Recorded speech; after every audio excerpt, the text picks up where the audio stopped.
Hello, good evening. Welcome to another Unplugged Live.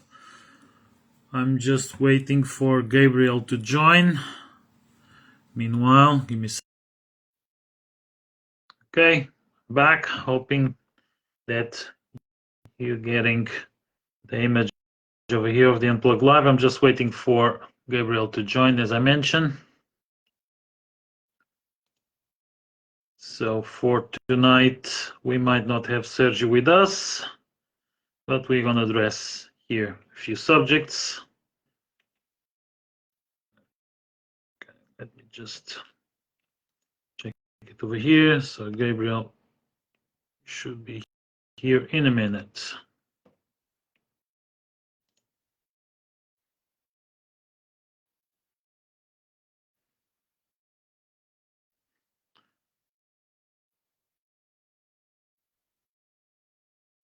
Meanwhile, I see that Janet is watching. Good evening to you. So let's just see if Gabriel manages to join me.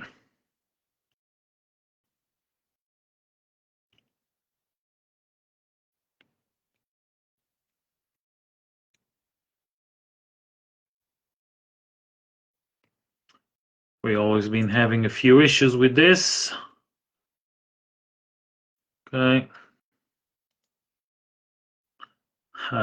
And I think we might have Gabriel. At least I see the picture of the messenger here. Good evening. How are you? Good evening. Good evening, Lionel. Good evening, everyone. I'm quite well. So back into the beautiful background. Just look. The party Summer town. is back. Yeah. The party town background. Okay.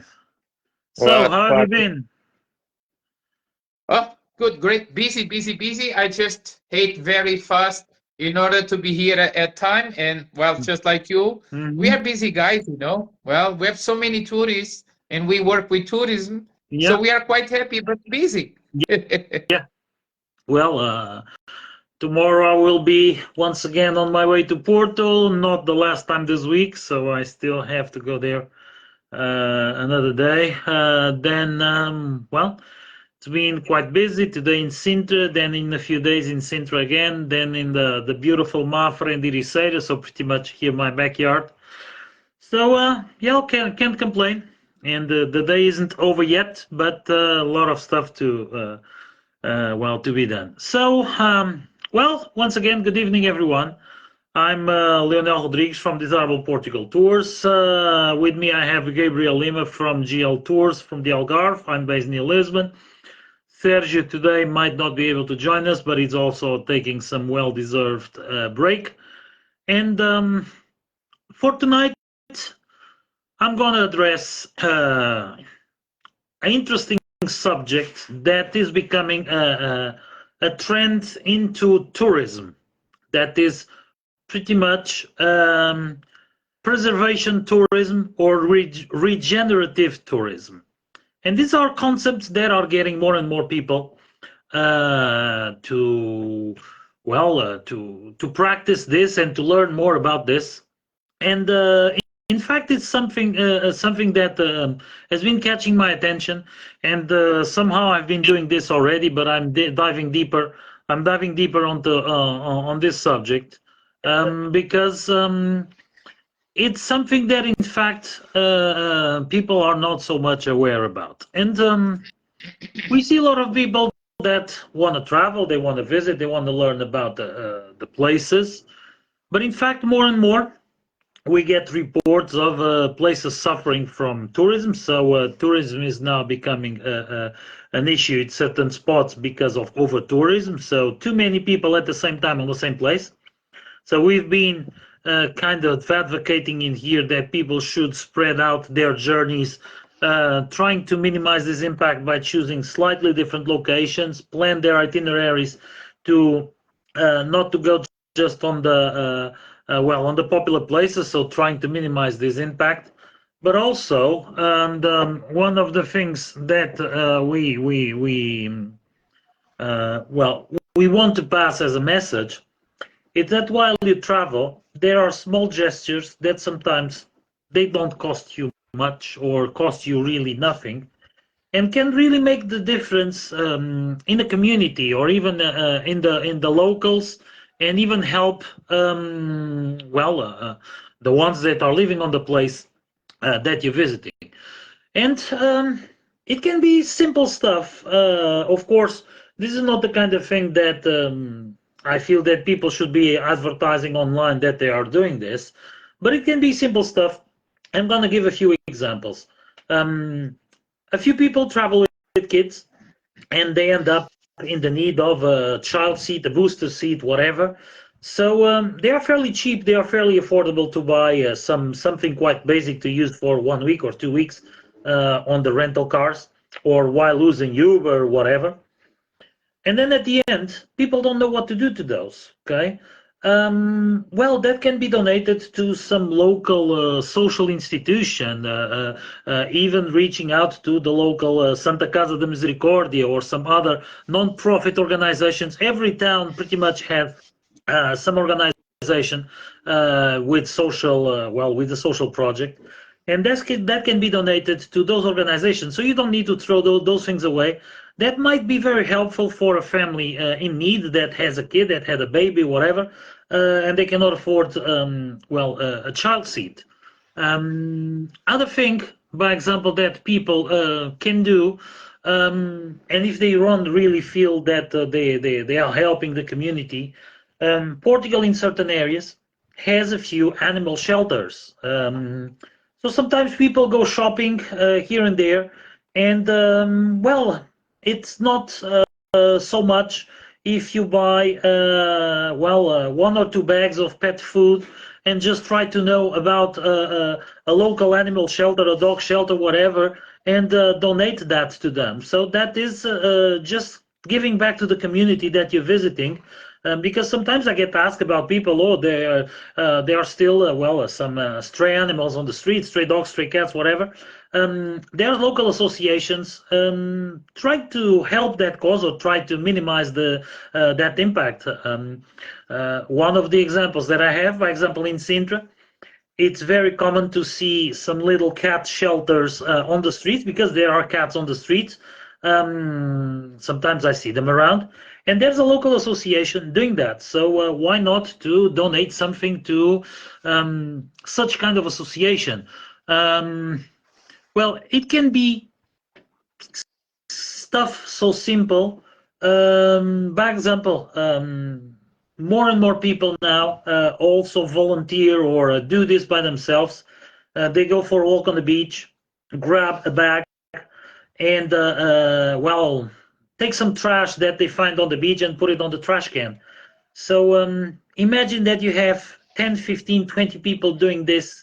I would not say every day, but in a regular basis. That would help a lot the local environment. Of course, the local authorities, they clean the beaches very often, and it's their job.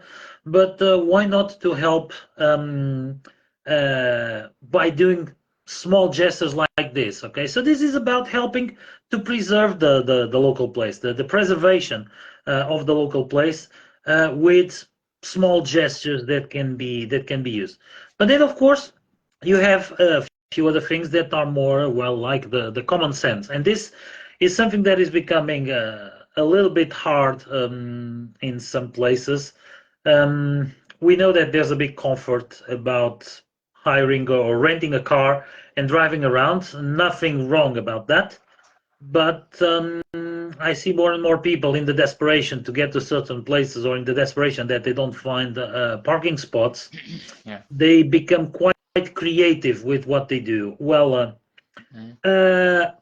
probably, and this happens in some small towns, there are people with mobility issues, or older people that probably are not able to have the car parked in front of their house because all the spots are taken, or worse than that, people are creative and park the car, sometimes blocking the way, blocking the street, making the maneuvers harder and harder to do in these narrow streets. So, and this happens a lot. And I now drive a quite wide van, so in certain places I have trouble. Sintra, by example, has a very specific spot where pretty much everybody parks too wide, and then why the vehicles have a tough time to get through. Um, well, probably it's better to walk a few steps further and not to risk to have your rental car damaged by some incident. Okay, also an unfortunate thing because the streets are tight, but it's also about the local community. There's people that probably live there for decades. They are old drivers. They have a hard time driving with vehicles parked pretty much in the most creative conditions. So this kind of things should be also assessed or checked by the people, because it's just a small gesture, but it might make a big difference in people's lives. And there's a lot more. I've been reading a few articles about this. There's a lot more, but these are just the basics. Okay, the 101 that I would like to leave over here. Uh, because it's just about making the difference. Minimizing the impact, minimizing the trace that people leave on every place, and also helping the local communities that are around. So this is a subject that I'm going to develop through the next weeks or probably even months. But it's something where I'm shifting also my mindset and my way of touring around, because I feel that we should start by making the difference. We should start by taking the lead on taking these changes, and not just be doing the same old same, promoting exhaustively places that are already exhausted, or pretty much just uh, doing the same old same thing every day. So this is just my my introduction insights about this. Of course, Gabriel, you in the Algarve, you are now entering the peak season. You might feel already a few of these things that I mentioned, Yeah. and probably you have some other insights that you can leave based on these things that I just left over here. So, what are your thoughts about this? Okay, well, definitely. This is something that I've been noticing. It's increasing the footprint, the impact Mm-hmm. that massive tourism is just living. And living in a touristy area like the Algarve, since I was born in '73, and this was already a touristy destination. Mm-hmm. Not as big as now, but it was big. In the past 7, 8 years, the Algarve become under the radar not just for summer holiday makers, but also nowadays, we all know this, many people are coming to visit Portugal. Maybe 10 years ago, they used to go to Porto Lisbon or something in between, and they were skipping the You Algarve. you Well, now end up not having almost a slow season at all, right? no, yeah, no, we don't. I can speak for myself. I don't have no more low season. Actually, I Mm-hmm. had the most busy winter here in the Mm-hmm. Algarve. But not just me. Of course, it's not like the shoulder season. It's not like the season. But we have way more people now in winter, which is good. Okay. In winter, we still have room for people to come. It really helps the economy. And honestly, we have to be honest, also the kind of tourism that comes in winter, they are not coming after, nothing wrong, but they are not coming after party or just drinking some beers by the pool. These are people who are coming here to enjoy the sun, to explore also the history and the culture of the Algarve, because this thing that in the Algarve there are no culture or history. It was a kind of I don't remember the word. That It was that that kind of that's a myth it, because it has a lot. exactly. It was a myth. I mean, Yeah. of course, when we compare, and we should never compare, but when we compare, for instance, the Algarve with Porto, I know there are way more buildings and old stuff in Porto or in Évora, and thank God, also because Porto or Évora, they were not hit by the earthquake like we were here. Here in Albufeira, I can't even imagine how it would be to see the castle there, where the castle was by the sea. Would be kind of a Dubrovnik castle. So it would be Hmm. amazing. But not just that, you know, the wall in Lagos or the fortress that came down. But hey, okay, so the thing is, we no longer have a very low season. But I've been noticing not just more people coming to visit us in winter from, let's say, from November until March, but way more people visiting us in April, Hmm. May, October, the September and October. So I remember when the season in the Algarve, it was basically June, July, and August.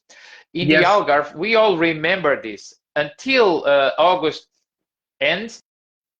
We had here big masses of people. And then September 1st, I remember to see lines of people just leaving the Algarve. And then it was like, wow, You you what the hell? People don't gone. need to go too far away because I've been doing tours towards the Algarve. Let's say since 2016.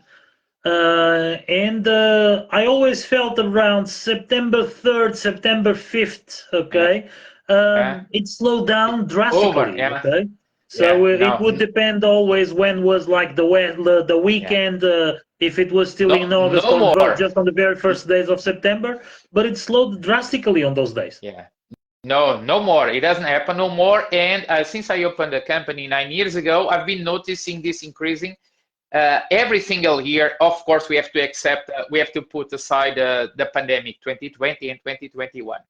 But no, Hmm. there's way more people coming. And for instance, I have already, I don't know exactly, but maybe around already 10 or 12 days booked for October. October. So when I started in 2016, there was almost no one here. And now I have lots of work because, of course, I work with these niches, Americans, Canadians, people coming from Northern Europe. So I've been noticing this increasing of people coming, way more visitors. We have Hmm. way more flights. As you know, we are struggling here also at the airport. We have way more. We have even cruise ships. Even yesterday, I went to Portimão. It's not a big cruise, but you know, just 600 people. They just come here and then they spread all over the Algarve, Lagos, Sagres, Alvor, Hmm. Ferragudo, maybe Albufeira. I don't know. But we have way more people coming.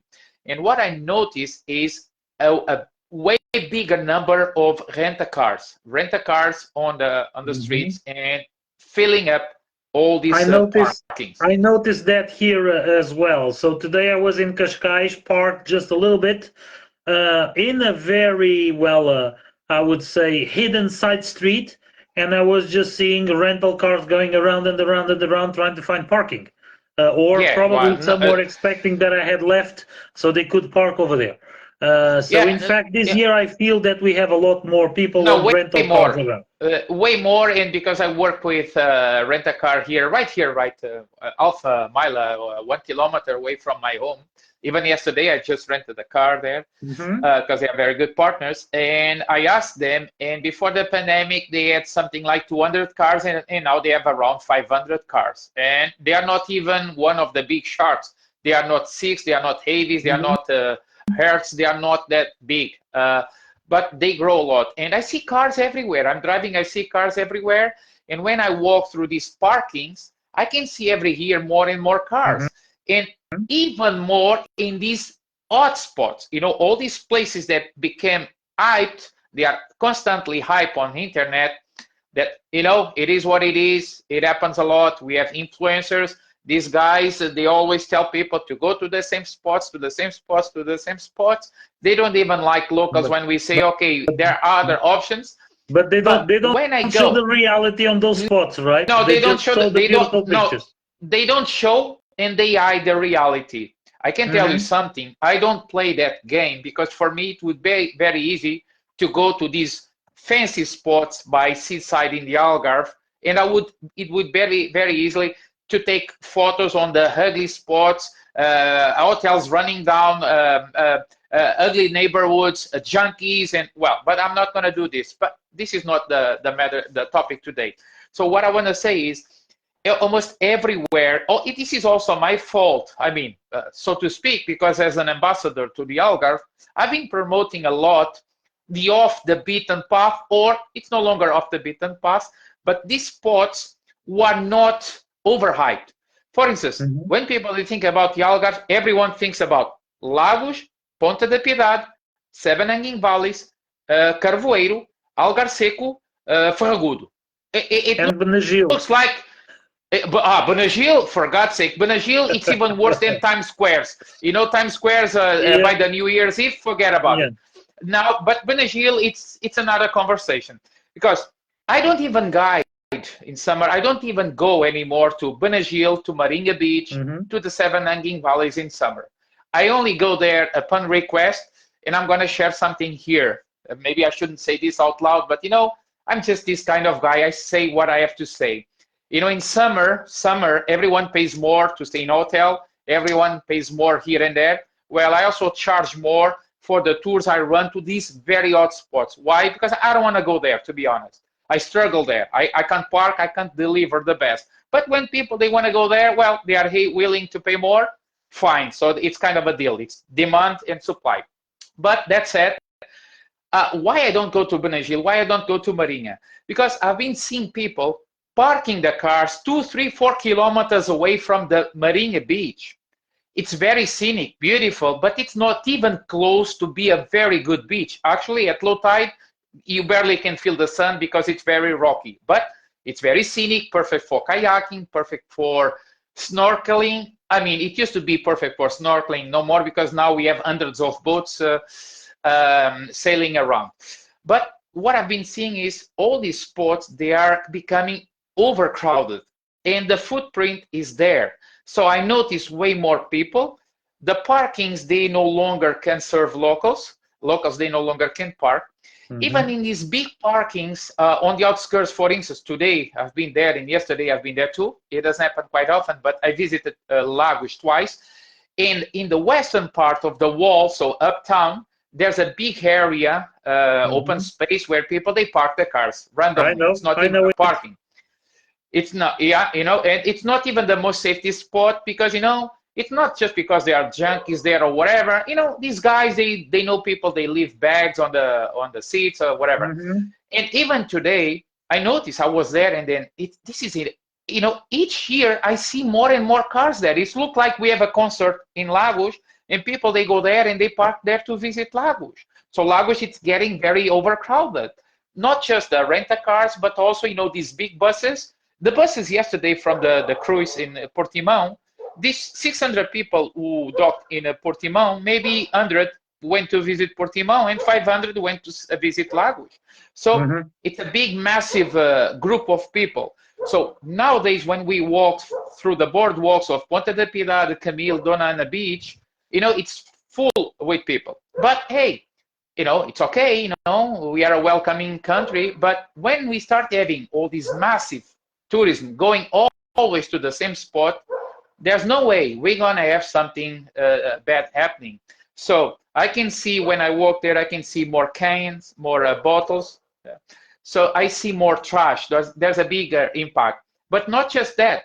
People, they walk around the cliffs. You know, we are impacting nature there. We are impacting even the cliffs, you know, the vibration.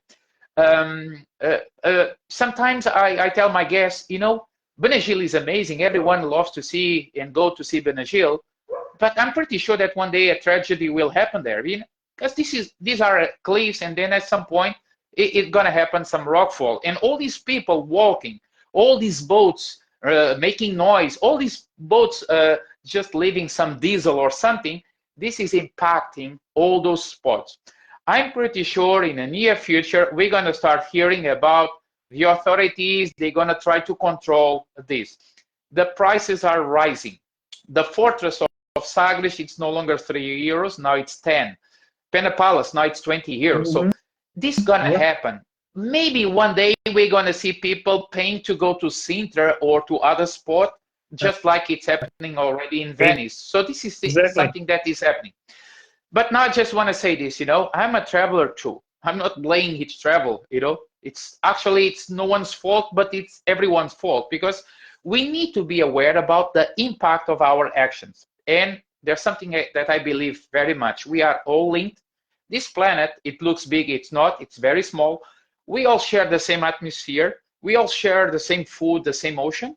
And what we do here, it's impacting maybe in Iceland or in Japan, just like what is happening there, it's impacting us here. Even though some people, they only think about their belly, they just think about their ego, this is what is happening, and we are more and more people. So I think we should be aware about what we are doing, the impact we can create, and what can we do, for instance, to benefit locals, like you said. You know, I don't know, helping some, let me you know. let me Go ahead. let me be very very direct to this, and well, each one to its own, and each one with its own opinion. Um, do you feel that showing the bad well, behaviors, or to show the incidents that are happening, Dilemma. it's a dilemma, but do Dilemma. you think that doing that, exposing those things and bringing them to discussion, will it impact the tourism, or in fact it really will create awareness of on people? And I'm going to give you an example. Okay, I've been telling this plenty of times. When people are searching for a place, a restaurant, a venue, a monument, whatever, people should read the bad reviews. And the bad reviews are the ones that pretty much give you a warning. If you are not Yeah. comfortable with that bad review, so you were warned, you are already taking the risk to go. It's on your own risk, it's on your own responsibility, because you've been told what's going on or what to expect. Okay, so I'm a big defender of talking about these things, exposing these things, bringing these things to public, because this will create awareness. And if people still want to go to a place that it's packed, it's crowded, has lines, or At least they know it's what they're gonna find. exactly. Okay, because the worst thing, in my opinion, it's when we just showcase the beautiful images, or we just pass that very very well paradise kind of image, like the fairy tale. Okay, we just tell the fairy tale, but then people Yeah. get deceived, people get a deception when they get there, and then they will make Yeah. really really bad publicity. Okay, Yeah. Yeah. so Yeah. Yeah. it's worse to have people with bad publicity, or people giving bad publicity, because it spreads really fast, than having people that, okay, I already knew about this, but I decided to come anyway because I really wanted it, but I'm aware of it. So this is my opinion. But what are your thoughts about this? Well, you actually know what I think, but you know, as a professional, so many things I learned in sales, and now as a professional too, we need to address many factors. So when I said something about one day in Benagil something is going to happen, I'm aware there are millions of euros depending on Benagil. I'm going to repeat, millions of euros. Yes, There agree. are boats, catamarans. I don't even know, maybe 5,000 people per day. They go there to Benagil from Albufeira, from everywhere, and this feeds lots of families. Okay, so, but I think we also, in the government, in the authorities, sometimes they also share this, but not as much, because of course they don't want to hurt. They don't want to create a image. I think in the end it's all about adding consciousness, and then we can decide. Okay, I'm not saying people tomorrow I'm going to drive to Ever. I know I'm going to take risks on the road, right? And I'm going to drive anyway. So like you, I just want to people to get to know that when they go to some sports, they might be taking risks. So be aware. Oh, I want to take a baby, my baby 1 year old. I want to see the caves. Totally agree. Be Totally aware, agree. right? It's the ocean. It's the Atlantic Ocean. It's not a nature, a theme park. So, but all these creates an impact, but at the same time, we all need this tourism.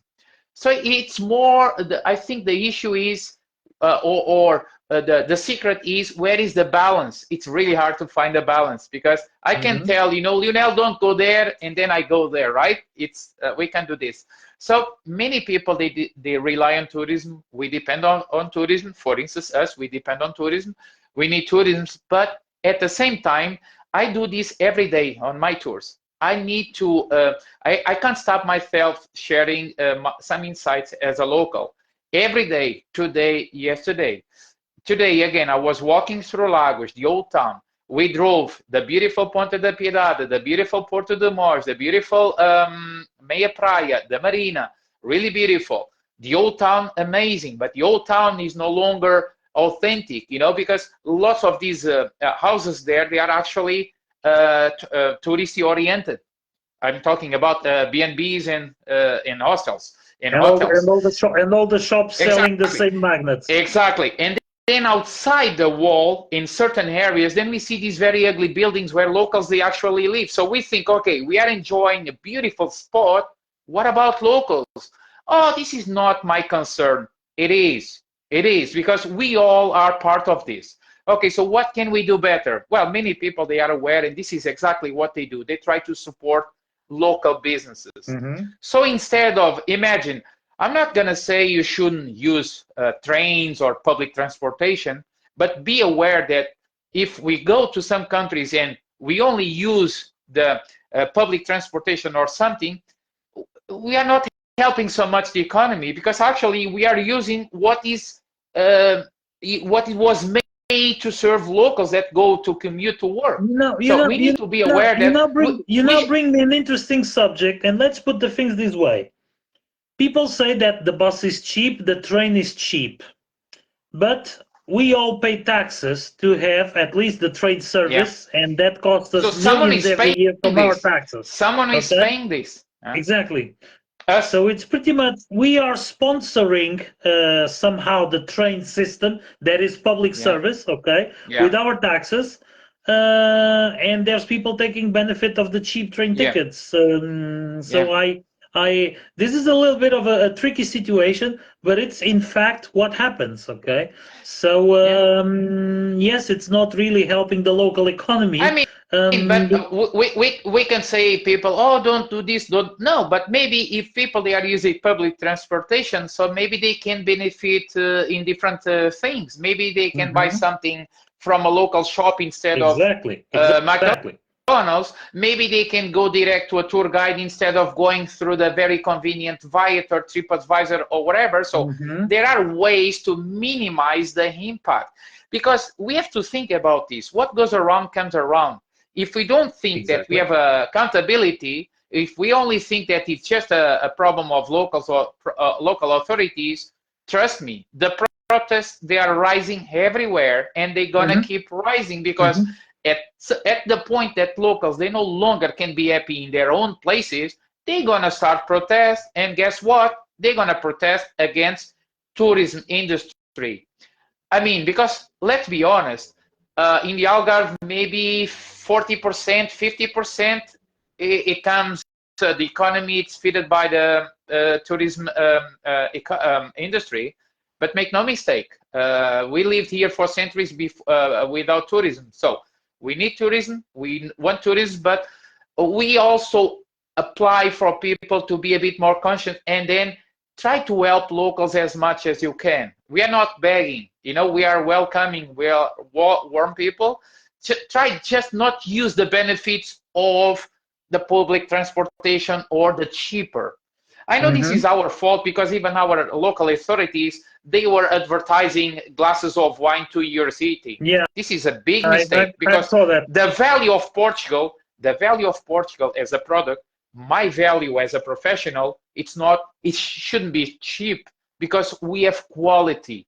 Portugal, when we think about Portugal, or when we think about Italy, Germany, visiting these countries, we are enjoying, this is quality. So I think we should be aware about this. It's just a matter of consciousness, okay? We need to be conscious. So again, of course, I love tourists. I've been dealing with tourists all my life, and expats, and also locals. We have to be responsible, especially as professionals, because yes, we're not gonna every day tell here about the problems that result from tourism, massive tourism, but here and there, we should address this matter. We should bring this to the table, because we all are part of the same thing, and we all want a sustainable tourism in the next few years. This is important not just for locals, but if the tourism is not sustainable, the people want to travel here in 5, 10 years, they're going to struggle, right?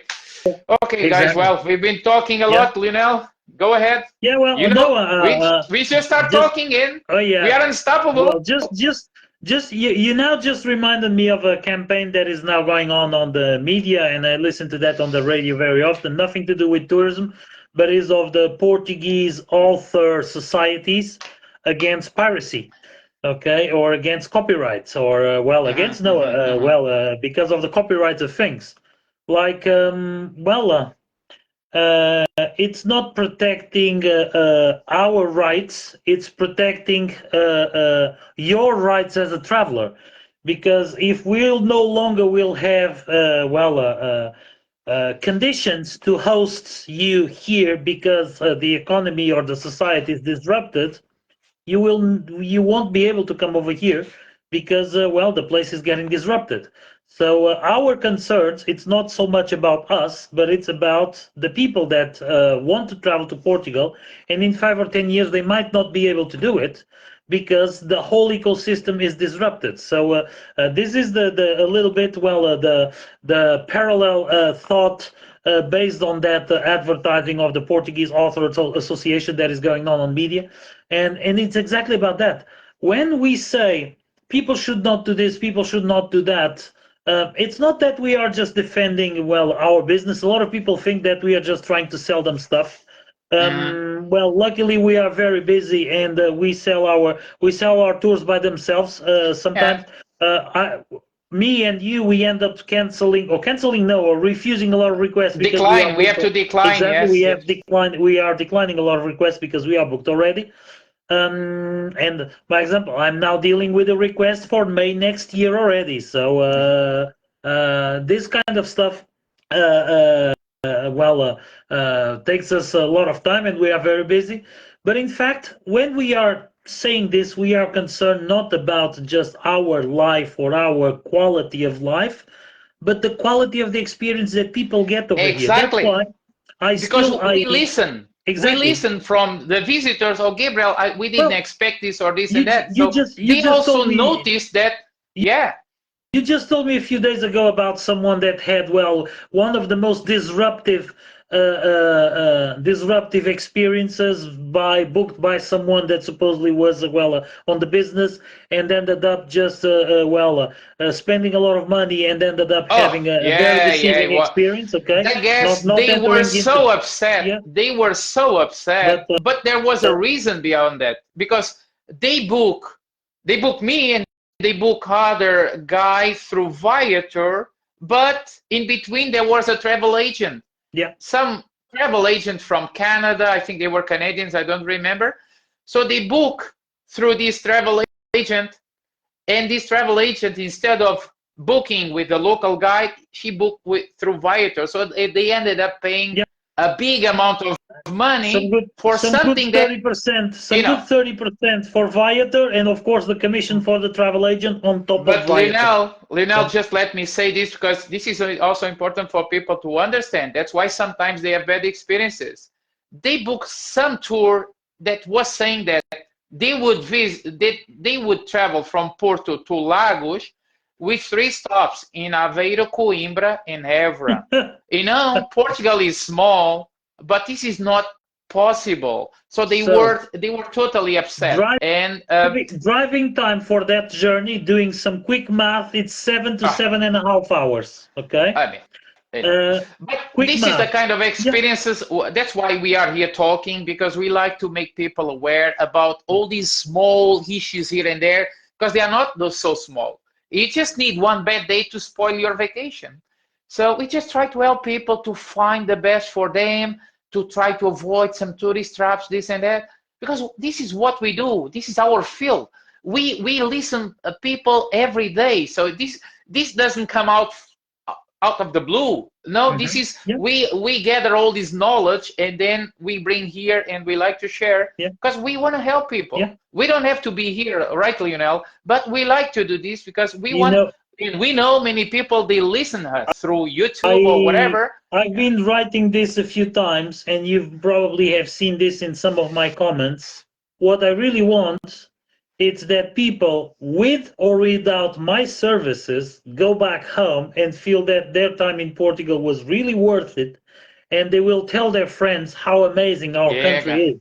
So, with or without my services, because I cannot please everybody. I'm not the tour guide for everyone. There's stuff that I literally say sorry, but I'm not the guide to do that. Not that I don't know how to do it, but pretty much I don't believe that is a good experience. Yeah. And if I'm not enjoying my day working, what's the point? Okay. Maybe we might lose some people, but then we ended up being win within a lot this more. niche. Exactly. We were less is more. Yeah. So, we've been talking, and thank you very much for your insights. It was great to be back live and to have this nice chat with you. I know tomorrow you have a long journey. I'm going to have a long journey tomorrow as well.